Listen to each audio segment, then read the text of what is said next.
Perkenalkan, nama saya Cecilia Edi Sudarti. Saya dari kelas D pagi. Video ini dibuat untuk memenuhi salah satu tugas mata kuliah, yaitu analisis kesalahan. Dan materi saya berkaitan dengan tataran sintaksis. Kita masuk pada pengertian kesalahan tataran sintaksis. Jadi, istilah sintaksis berasal dari bahasa Belanda, yaitu syntactiek.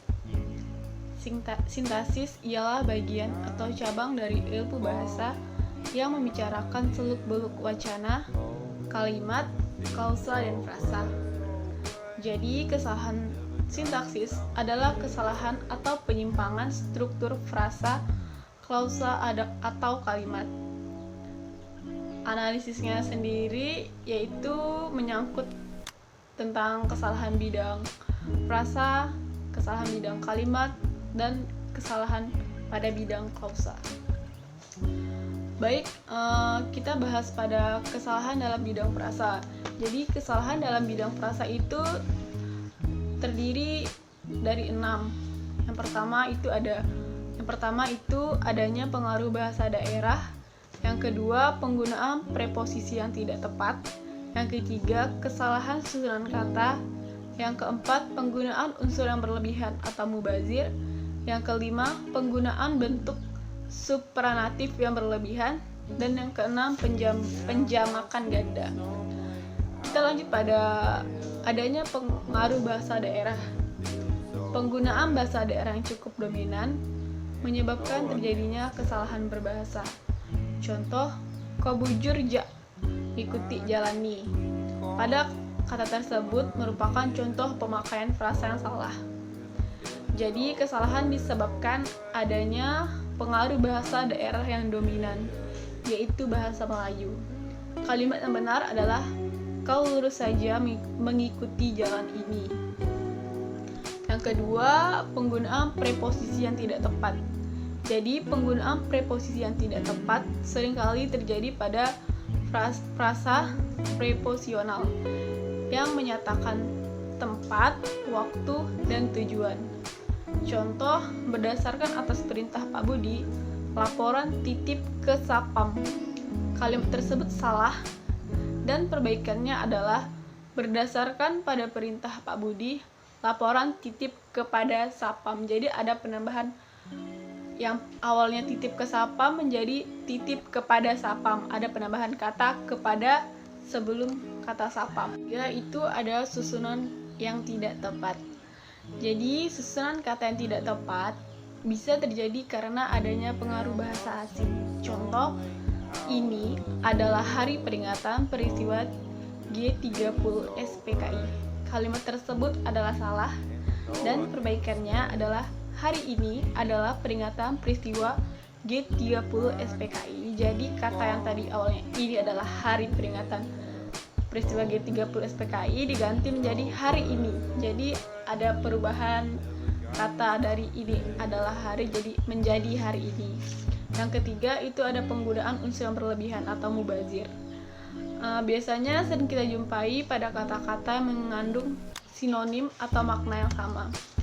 Contohnya, kita harus rajin belajar agar supaya menjadi orang sukses. Kata agar dan supaya merupakan kata bersinonim, maka lebih baik digunakan satu saja. Perbaikannya adalah kita harus rajin belajar agar menjadi orang sukses. Jadi kata supaya dihilangkan karena dianggap berlebihan atau mubazir.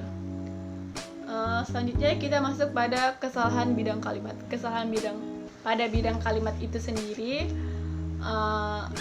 terdapat beberapa poin. Yang pertama itu ada kalimat tidak bersubjek, yang kedua itu ada kalimat tidak berpredikat, yang ketiga itu ada kalimat tidak bersubjek dan tidak berpredikat atau kalimat buntung, yang keempat penggandaan subjek, yang kelima antara predikat dan objek yang tersisipi, yang keenam kalimat yang tidak logis, yang ketujuh kalimat yang ambiguitas, dan yang kedelapan adalah penggunaan istilah asing. Jadi kita masuk pada kalimat yang tidak bersubjek.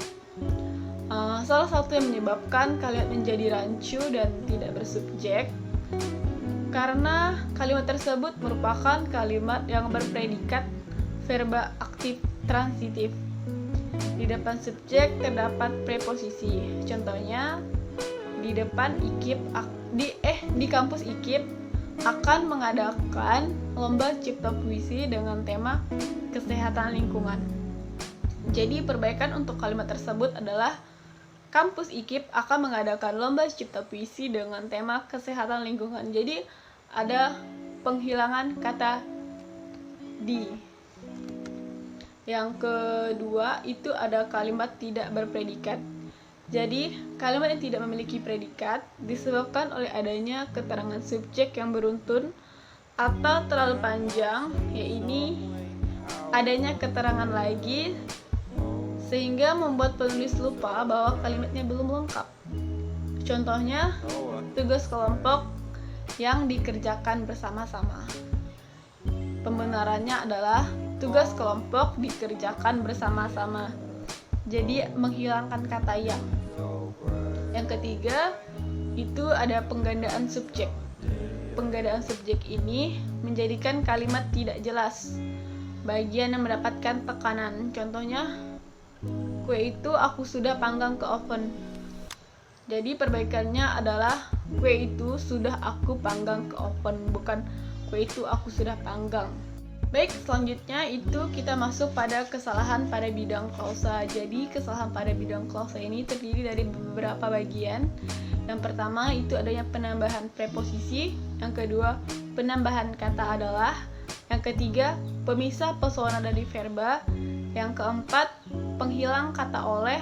Dan yang kelima, penghilang preposisi. Saya akan memberikan contoh pada penambahan kata adalah.